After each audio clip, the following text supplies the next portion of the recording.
Si eres fan del género de terror, estoy seguro de que esta historia te va a gustar. ¿Te has preguntado alguna vez cuál es la película más terrorífica de todos los tiempos y por qué? Hoy te voy a platicar la historia del Exorcista. Hola, yo soy Diego y esto es nuestro ciclo de terror en Cine Club Matiné.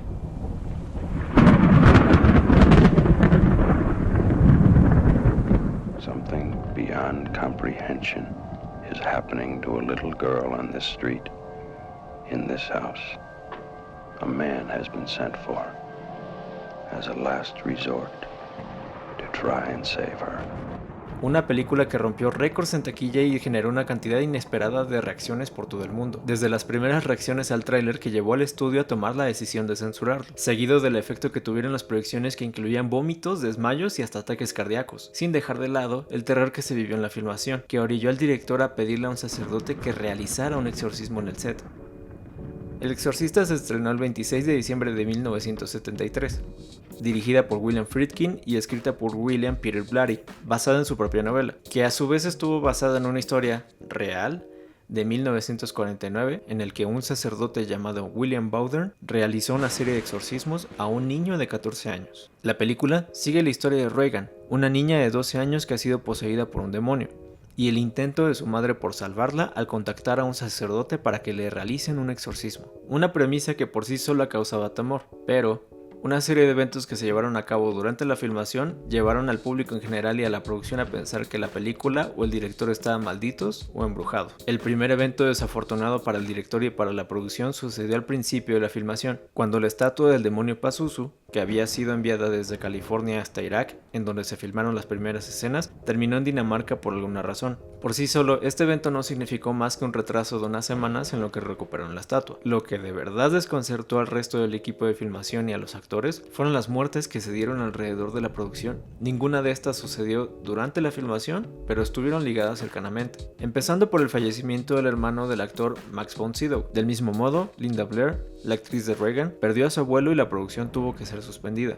El actor Jack McGowran, quien interpretó a un director en la película, falleció poco tiempo después de haber terminado su trabajo, debido a complicaciones por la influenza de Londres. Vasily Kemaliaros, quien interpretó a la madre del padre Carras, falleció de causas naturales en febrero de 1973. Por otra parte, un asistente de cámara perdió a su bebé, además de que un velador y un técnico perdieron la vida durante esos meses, añadiendo al desastre y al infierno que se estaba viviendo. Alrededor de los días en los que se estaba grabando la escena del exorcismo, William Friedkin recibió una llamada a altas horas de la madrugada. El set de la casa McNeil se había incendiado.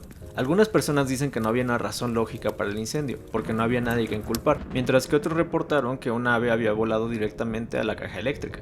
Y curiosamente, la única pieza del set que sobrevivió al incendio fue el cuarto de Regan, donde se llevaba a cabo el exorcismo. Les tomó alrededor de 6 semanas reconstruir todo y resumir con la grabación. Entre todo esto, William Friedkin le pidió al padre Thomas Birmingham, quien había sido contratado como asesor técnico sobre religión, a que realizara un exorcismo en el set, a lo que Thomas se negó, diciéndole que no quería incrementar la ansiedad que circulaba en la producción. Y por otro lado, la filmación se estaba convirtiendo en su propia historia de terror. Friedkin solía llevar a los actores y a la producción a todos los límites posibles. Algunos de esos límites incluyeron el uso de armas de fuego en el set para espantar a los actores en ciertos momentos.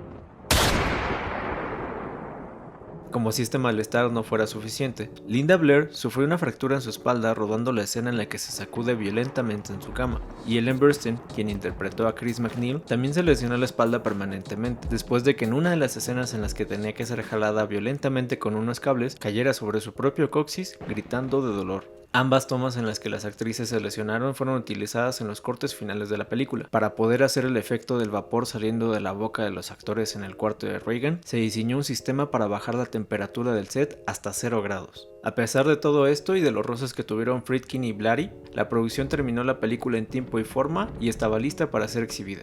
Pero aún así la ansiedad y la paranoia no acabaron ahí, y la idea general de que una maldición rodeaba la película se intensificó cuando abrieron apenas 24 cines. En alguno de los cines en donde se presentó la película, uno de sus acomodadores cayó por debajo del metro y perdió un brazo. Además, la madre de un cajero falleció, y nadie decía que la película tuvo algo que ver, pero por supuesto que no ayudó a la psicosis general. Un sentimiento de curiosidad mórbida llevó a cientos de personas a hacer filas de cuadras y cuadras durante horas. Algunos otros los llevó a viajar a través de fronteras para encontrar un cine donde pudieran ver la película, además de algunos que mostraron algo de interés por el ocultismo. Ralph Bailey, un guardia de uno de los primeros cines que presentaron la película, le contó al New York Times lo que vivió durante esos días. En algún viernes por la noche, las personas que hicieron fila invadieron el cine cuando parecía que no todos iban a poder entrar después de 4 horas de espera, por lo que tuvieron que cancelar la presentación. El señor Bailey también reportó que le ofrecían sobornos de hasta $100 para que les dejaran pasar al inicio de la fila, y revendedores ofrecían los boletos hasta en $50, cuando el precio promedio de un boleto en aquellos años no pasaba de $2. Una vez dentro de la sala, el desastre continuó de las peores maneras posibles. Con esta película, el sonido, el vestuario, el maquillaje,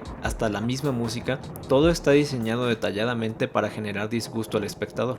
En el estreno del Exorcista, se reportaba que algunas personas se vomitaban al ver las escenas tan gráficas. Personas dejaban la sala nauseabundos o temblando mucho tiempo antes de poder terminar la película, además de que un gran número de personas sufrieron desmayos y hasta ataques cardíacos. Estos reportes llevaron a que se tuvieran ambulancias en espera fuera de los cines para poder atender a los asistentes. Personas llegaban por segunda o tercera vez, pensando que esta vez iban a poder terminar la película, esta vez tal vez con algún acompañante que les diera algo de apoyo moral. En otro episodio de paranoia y ansiedad, un hombre en Denver recién salido de la sala del cine entró a la Catedral de la Inmaculada Concepción medio desnudo. Se necesitaron paramédicos, policías y pastores para calmarlo y hospitalizarlo. Después del estreno de El Exorcista, hubo un cambio en la percepción acerca de la religión católica y en especial sobre los exorcismos. Sacerdotes eran requeridos por todo el país por personas que creían que sus conocidos o ellos mismos habían sido poseídos por demonios. La película generó una histeria colectiva que pocos se querían perder, aunque no fue el único efecto que tuvo. Por su lado, un par de grupos religiosos conservadores se sintieron ofendidos por la película. Como contexto importante, la Universidad de Georgetown, que está representada en la película, fue la primera universidad jesuita de Estados Unidos. Para algunos, que el demonio se encontrara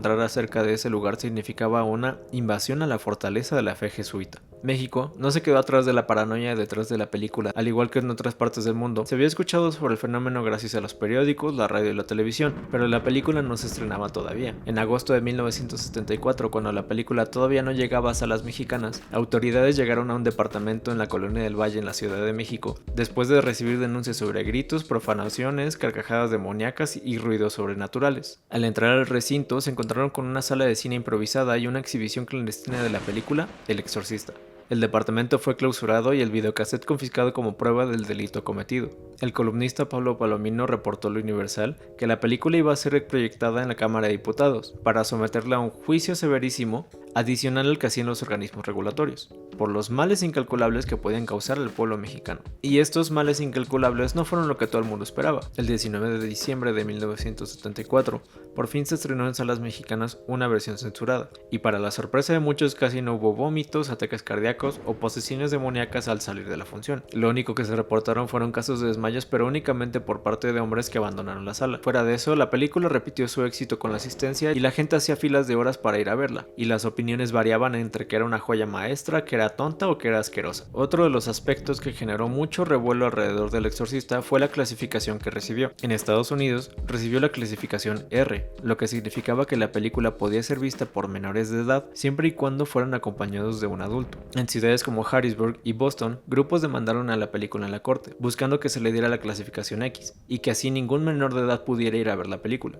En el Reino Unido sí se le dio esta clasificación X en cines. Sin embargo, en 1984 se introdujo el acta de grabaciones en video, por lo que la película necesitaba de un nuevo permiso para ser comercializada en videocassettes. Bajo la idea de que con los videos en casa no se puede controlar si un menor de edad ve una película o no, finalmente se le prohibió la comercialización en video durante 11 años, aunque siguió presentándose en cines. Años y años después del estreno, en 1998, celebrando el 25 aniversario de la película, la BBC lanzó el documental llamado The Fear of God, en el que se sientan William Friedkin, William Peter Blatty, los actores principales como Linda Blair, Ellen Burstyn, Max von Sydow y Jason Miller, además de los jefes de los departamentos y más personas que estuvieron presentes en el desarrollo de la película, a contar su experiencia en El Exorcista, desde los horrores que vivieron en el set hasta los problemas que algunos tuvieron años y años después de haber lanzado la película. En el año 2000 se relanzó la película en DVD con 11 minutos de material nunca antes visto, y en los siguientes años se lanzaron varias ediciones de videos en casa, con ediciones teatrales, versiones del director y versiones definitivas. En 2010 fue incluida en el Registro Nacional de Filmes de la Biblioteca del Congreso de Estados Unidos, gracias a su importancia cultural. Con el paso de los años, inevitablemente se siguió la franquicia con 2 secuelas, una serie de spin-off y una serie, y dio paso a una gran gran cantidad de películas sobre exorcismos a lo largo de los años, incluyendo la más reciente de Exorcist Believer, que aparentemente está ligada a la película original, pero fue muy mal recibida. Puede que hoy en día no tenga el mismo efecto que el de aquellos años, pero esta película no deja de ser un icono del terror, y considerada como la película más terrorífica de todos los tiempos por la histeria colectiva que generó y que no se ha repetido con ninguna otra película desde entonces. Además que con esta película se cambió la perspectiva general acerca de los exorcismos y el ocultismo, y con esto se tuvieron repercusiones en todo el mundo en las décadas que le siguieron. Pero cuéntame,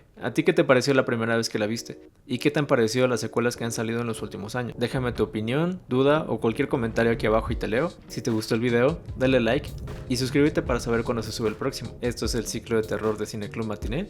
Nos vemos en la próxima historia.